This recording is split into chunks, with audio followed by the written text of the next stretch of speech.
चलिए मित्रों, शुरू करते हैं हम अपना आज का करंट अफेयर। देखते हैं हमारी आज की जितनी भी महत्वपूर्ण खबरें हैं सभी पे विस्तार से चर्चा और विश्लेषण करते हैं। हमारी पहली न्यूज है, भगवत गीता और नाट्य शास्त्र की पांडुलिपियों को यूनेस्को के memory of the world register में शामिल किया गया। तो गीता और नाट्य शास्त्र को सम्मिलित करने के साथ ही इस रजिस्टर में अब भारत की 14 प्रविष्टियां शामिल हो गई हैं।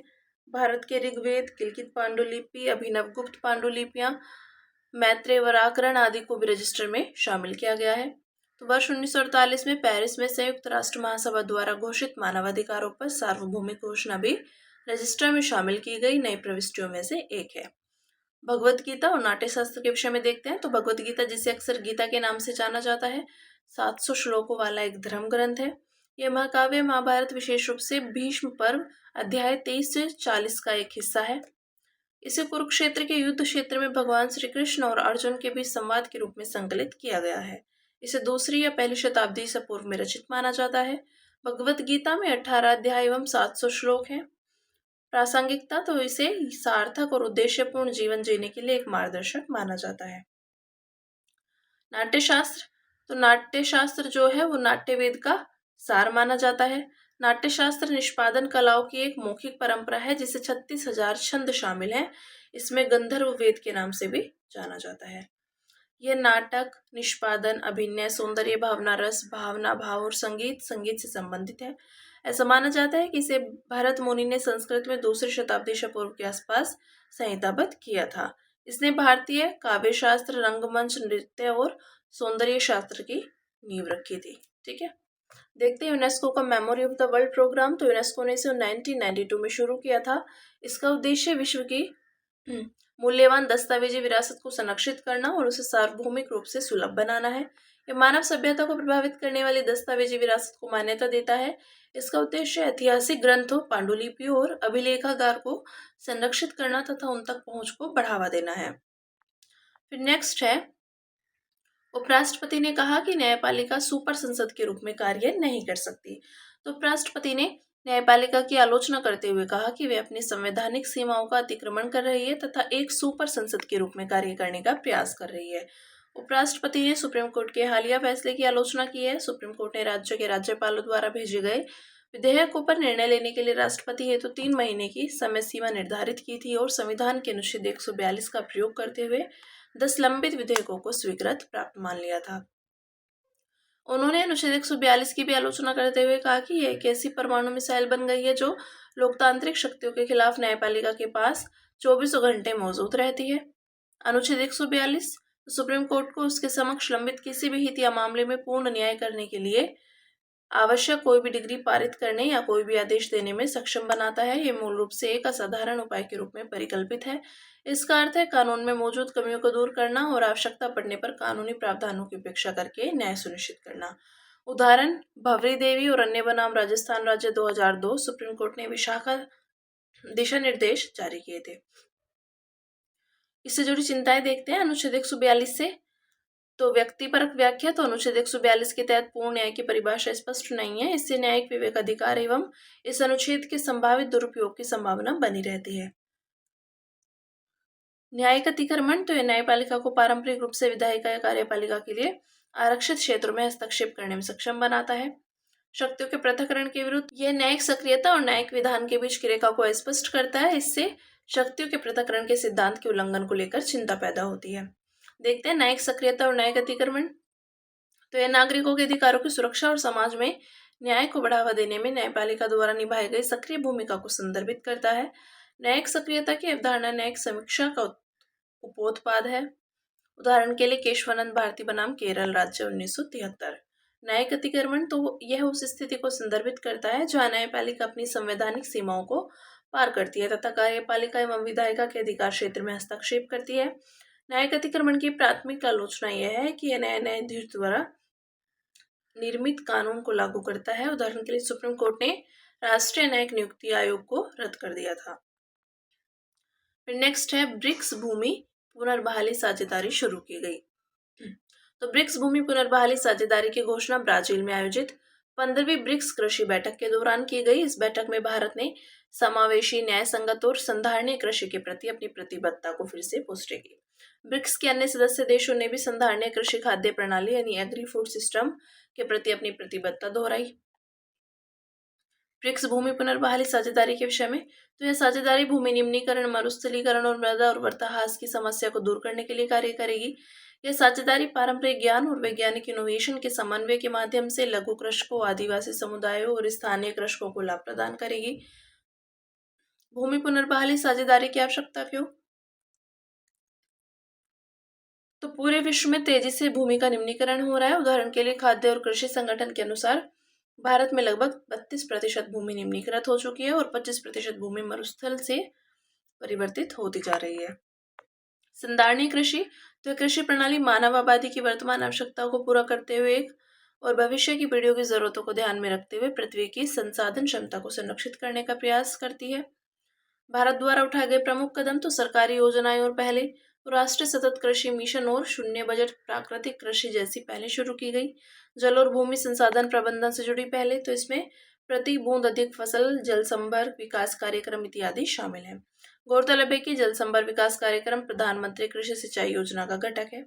प्रौद्योगिकी और डिजिटल उपाय, तो जलवायु अनुकूल फसलों की खेती, परिशुद्ध खेती, एग्रीस्टैक आदि को बढ़ावा दिया जा रहा है। देखते हैं संधारणीय कृषि अपनाने की आवश्यकता क्यों है। तो कार्बन उत्सर्जन में वृद्धि को रोकने के लिए एफएओ के अनुसार 2022 में वैश्विक कृषि खाद्य प्रणालियों में 16.2 बिलियन टन कार्बन डाइऑक्साइड का उत्सर्जन हुआ। संसाधनों का बेरोक टोक दोहन रोकने के लिए, तो उदाहरण के लिए भारत का लगभग 80% ताजा जल कृषि कार्य में उपयोग कर लिया जाता है। अन्य उद्देश्य हैं खेतों में कीटनाशकों के अधिक उपयोग और जल एवं मृदा प्रदूषण पर नियंत्रण के लिए। ठीक है, नेक्स्ट न्यूज है हमारी, कुवैत ने संयुक्त राष्ट्र सुरक्षा परिषद में भारत के लिए स्थायी सीट का समर्थन किया। तो कुवैत वर्तमान में यूएनएससी में सुधार से संबंधित अंतर सरकारी वार्ता का सह अध्यक्ष है। संयुक्त राज्य अमेरिका, फ्रांस और यूके ने भी यूएनएससी की स्थायी सदस्यता के लिए भारत के पक्ष का समर्थन किया। भारत को संयुक्त राष्ट्र सुरक्षा परिषद में स्थायी सीट क्यों मिलनी चाहिए? जनसंख्या एवं लोकतंत्र, तो भारत की जनसंख्या 1.4 अरब से अधिक है, जो दुनिया की कुल आबादी का लगभग छठा हिस्सा है। साथ ही भारत दुनिया का सबसे बड़ा लोकतांत्रिक देश भी है। उभरती आर्थिक शक्ति, तो नॉमिनल जीडीपी के मामले में भारत दुनिया की 5वीं सबसे बड़ी और क्रय शक्ति क्षमता के मामले में तीसरी सबसे बड़ी अर्थव्यवस्था है। वैश्विक स्तर पर रणनीतिक संबंधों में संतुलन, तो भारत उन बड़े देशों में से एक है जो संयुक्त राज्य अमेरिका और रूस दोनों के साथ घनिष्ठ संबंध बनाए हुए हैं। इसलिए विश्व शांति बनाए रखने में भारत की भूमिका महत्वपूर्ण है। इससे प्रमुख वैश्विक मुद्दों के समाधान में वीटो शक्ति के उपयोग में कमी आ सकती है। नेतृत्वकारी भूमिका, तो भारत अब ग्लोबल साउथ की आवाज बन चुका है और संयुक्त राष्ट्र सुरक्षा परिषद में सुधार की मांग करने वाला L69 समूह यानी 42 देश का नेतृत्व कर रहा है। संयुक्त राष्ट्र के उद्देश्यों का समर्थन, तो भारत निरस्त्रीकरण, नस्लवाद, विरोध और शांतिपूर्ण तरीके से विवाद का समाधान प्रबल समर्थक है। भारत की स्थायी सदस्यता के समक्ष बाधाएं, तो विपक्षी समूह यूनाइटिंग फॉर कंसेंस या कॉफी क्लब जैसे समूह स्थायी सीटों के विस्तार के खिलाफ हैं। P5 देशों का स्वार्थ, उदाहरणार्थ चीन भारत की दावेदारी का विरोध करने वाला यूएनएससी का एकमात्र स्थायी सदस्य है। संरचनात्मक बाधा है, तो संयुक्त राष्ट्र चार्टर में संशोधन के लिए महासभा के 2/3 सदस्यों द्वारा अनुमोदन और सभी P5 सदस्यों की सहमति अनिवार्य है। अब देखते हैं संयुक्त राष्ट्र सुरक्षा परिषद के विषय में। तो यूएनएससी को 1945 में संयुक्त राष्ट्र चार्टर द्वारा स्थापित किया गया था। यह संयुक्त राष्ट्र का एक प्रमुख अंग है जिसकी मुख्य जिम्मेदारी अंतर्राष्ट्रीय शांति और सुरक्षा बनाए रखना है। संयुक्त राष्ट्र सुरक्षा परिषद में कुल 15 सदस्य हैं। स्थायी सदस्य 5 है जो हैं चीन, फ्रांस, रूस, यूनाइटेड किंगडम और संयुक्त राज्य अमेरिका, और गैर स्थायी सदस्य 10 हैं। ये सदस्य 2 वर्ष के कार्यकाल के लिए चुने जाते हैं और इनके पास वीटो शक्ति नहीं होती। प्राधिकार, तो संयुक्त राष्ट्र सुरक्षा परिषद के पास बाध्यकारी निर्णय लेने की शक्ति है जिसे संयुक्त राष्ट्र चार्टर के तहत सभी सदस्य देशों को लागू करना अनिवार्य है। ठीक है, फिर नेक्स्ट है, वित्त मंत्रालय ने ई नेगोशिएबल वेयरहाउस रिसीट्स के एवज में कृषि ऋण देने पर जोर दिया।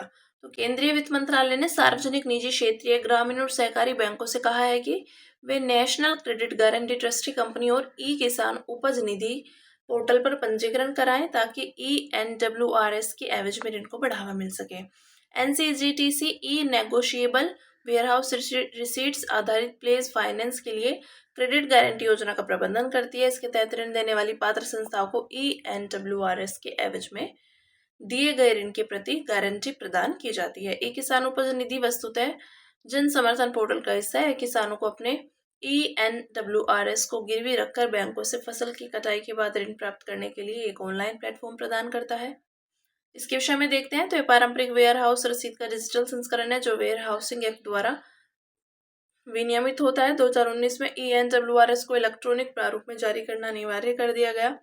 ये व्यवस्था किसानों या व्यापारियों को पंजीकृत गोदाम में रखी गई उपज या माल को एंडोर्समेंट के जरिए बेचने या हस्तांतरित करने की सुविधा प्रदान करती है।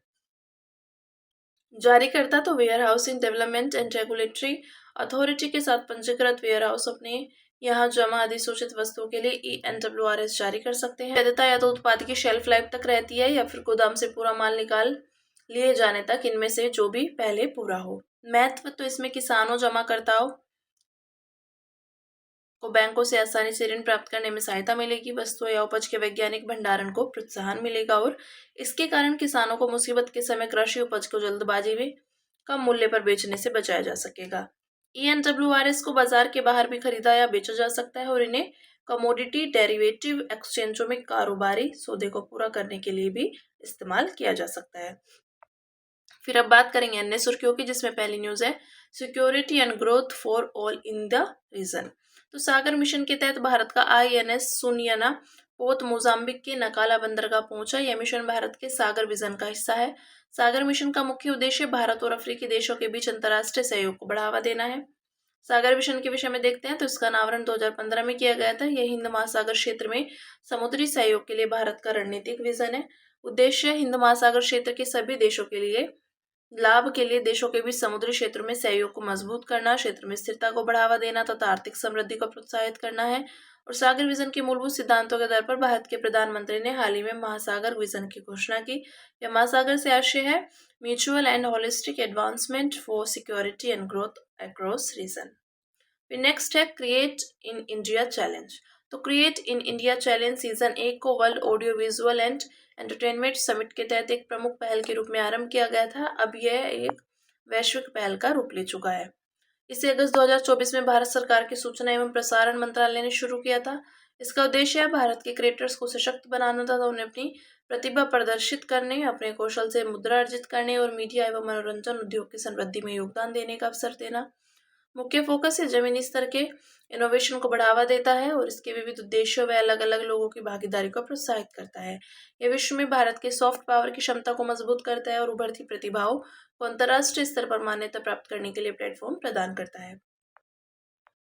नेक्स्ट है पेस्ट फिल तकनीक। तो साउथ ईस्टर्न कोलफील्ड्स लिमिटेड भूमिगत खानों में पेस्ट फिल तकनीक का उपयोग करने वाला भारत में सार्वजनिक क्षेत्र का पहला कोल उपक्रम बन गया है। यह एक आधुनिक भूमिगत खनन तकनीक है। इसमें निम्नलिखित कदम उठाए जाते हैं। कोयला निकालने के बाद जो खाली जगह बनती है उसे विशेष रूप से तैयार किए गए पेस्ट से भरा जाता है। यह पेस्ट ओपन कास्ट खानों के क्रश किए गए overburden fly ash cement gel binding रसायन घटकों से बना होता है। पेस्ट फिल तकनीक के मुख्य लाभ तो अधिक मात्रा में भूमि के अधिग्रहण की आवश्यकता नहीं पड़ती और भू धसाव को रोका जा सकता है। फिर नेक्स्ट है पेयर कार्यक्रम। तो अनुसंधान नेशनल रिसर्च फाउंडेशन ने अपने पेयर यानी त्वरित नवाचार और अनुसंधान के लिए साझेदारी कार्यक्रम के अंतर्गत 18 हब संस्थानों और 106 भागीदारों स्पोक संस्थानों के चयन की घोषणा की। इसके विषय में देखते हैं। उद्देश्य है राष्ट्रीय शिक्षा नीति 2020 के लक्ष्य के अनुरूप हब एंड स्पोक मॉडल के माध्यम से भारतीय छात्रों में अनुसंधान और नवाचार को बढ़ावा देना। संरचना तो इसमें शीर्ष रैंक के या राष्ट्रीय स्तर पर महत्वपूर्ण माने जाने वाले संस्थान शामिल होते हैं। इसमें केंद्रीय, राज्य, सार्वजनिक विश्वविद्यालय और चयनित NITS और IITs शामिल होते हैं जिन्हें अनुसंधान संबंधी सहायता की आवश्यकता है। प्रत्येक नेटवर्क में एक हब और अधिकतम 7 स्पोक शामिल होते हैं। अनुसंधान क्षमता को मजबूत बनाने के लिए हब संस्थान स्पोक संस्थानों को मार्गदर्शन, विशेषज्ञता और आवश्यक संसाधन उपलब्ध कराते हैं। नेक्स्ट है international council on monuments and sites. तो 18 अप्रैल को विश्व विरासत दिवस मनाया गया। वर्ष 2025 में विश्व विरासत दिवस की थीम है आपदाओं और संघर्षों से खतरे में विरासत, तैयारी और ICOMOS के 60 वर्षों से मिली सीख। इसके विषय में देखते हैं। तो ICOMOS एक गैर सरकारी संगठन है। यह दुनिया भर में सांस्कृतिक विरासत स्थलों के संरक्षण और सुरक्षा के लिए काम करता है। स्थापना 1964 में ऐतिहासिक स्मारकों के वास्तुकारों और तकनीशियनों की अंतर्राष्ट्रीय कांग्रेस में वेनिस चार्टर को अपनाया गया। इसके ठीक 1 वर्ष बाद 1965 में वार्सो में ICOMOS की स्थापना की गई। यह एकमात्र अंतर्राष्ट्रीय गैर सरकारी संगठन है जो मूर्त और अमूर्त दोनों तरह की विरासती स्थलों की सुरक्षा के लिए वैज्ञानिक पद्धतियों और तकनीकों को लागू करता है। फिर नेक्स्ट है लूसी मिशन। तो नासा का लूसी अंतरिक्ष यान क्षुद्र ग्रह डोनाल्ड जोहानसन के करीब से उड़ान भरने की प्रक्रिया में है। लूसी मिशन के विषय में तो इसे वर्ष 2021 में प्रक्षेपित किया गया था। नासा की प्रेरणा तो इस मिशन को लूसी नाम उस प्राचीन मानव पूर्वज के जीवाश्म से प्रेरित होकर दिया गया जिसकी खोज 1974 में इथियोपिया में हुई थी। उद्देश्य है यह बृहस्पति के ट्रोजन क्षुद्रग्रह का अध्ययन करने वाला पहला अंतरिक्ष मिशन है। ये क्षुद्रग्रह हमारे सौर मंडल की प्रारंभिक अवस्था के अवशेष माने जाते हैं। ट्रोजन क्षुद्रग्रह सूर्य की परिक्रमा करते समय बृहस्पति ग्रह की कक्षा में 2 समूहों में स्थित होते हैं। इनमें से एक बृहस्पति से आगे और दूसरा उसके पीछे होता है। मिशन की अवधि 12 वर्ष। महत्व यह मिशन सौरमंडल की उत्पत्ति और विकास को समझने में मदद करेगा। स्टेगोडोन गणेश। तो वर्धा पैनगंगा नदी के किनारे विलुप्त प्राणी स्टेगोडोन गणेश के दुर्लभ जीवाश्म मिले हैं। पैनगंगा नदी की लंबाई 676 किलोमीटर है। महाराष्ट्र के औरंगाबाद जिले में स्थित अजंता की पहाड़ियों से निकलती है। यह नदी महाराष्ट्र और आंध्र प्रदेश की सीमा के साथ साथ बहती है और आगे चलकर वर्धा नदी में मिल जाती है। इसके विषय में देखते हैं। प्राचीन समय में मौजूद हाथी की एक नस्ल थी जिसे आज के एशियाई हाथों का पूर्वज माना जाता है। इसके जीवाश्म करीब 25,000 साल पुराने हैं और ये प्लीस्टोसीन युग के अंतिम दौर से संबंधित है। इसके दांत बहुत लंबे और पास पास होते हैं जिसके उनके बीच में सूंड के लिए जगह नहीं बच पाती थी। फिर नेक्स्ट है गिंडी राष्ट्रीय उद्यान। तो काले हिरणों की आबादी को सहारा देने के लिए गिंडी राष्ट्रीय उद्यान में उपेक्षित घास भूमियों का पुनरुद्धार किया जाएगा।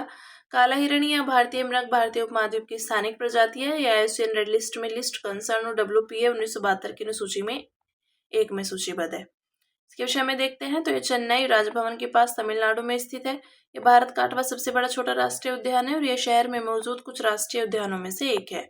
प्राणी जात तो स्तनधारी काला हिरण, चित्तीदार हिरण आदि।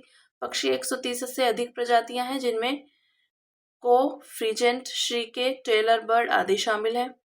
वनस्पति जात तो कांटेदार वन, उष्णकटिबंधीय शुष्क सदाबहार वन, घास भूमियां आदि। फिर नेक्स्ट है ऑपरेशन अटलांटा। तो यूरोपीय संघ नौसैनिक बल के ऑपरेशन अटलांटा ने भारतीय नौसेनाओं के साथ एक संयुक्त अभ्यास का प्रस्ताव दिया।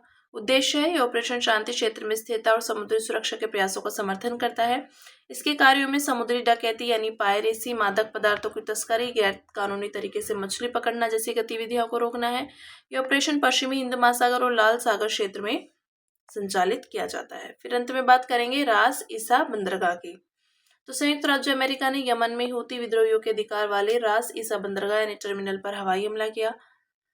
इसके विषय में देखते हैं। सामरिक रूप से महत्वपूर्ण कामरान खाड़ी में स्थित है। मरीब रास ईसा पाइपलाइन मरीब ऑयल फील्ड और लाल सागर में स्थित गहरे समुद्री बंदरगाह रास ईसा को जोड़ती है।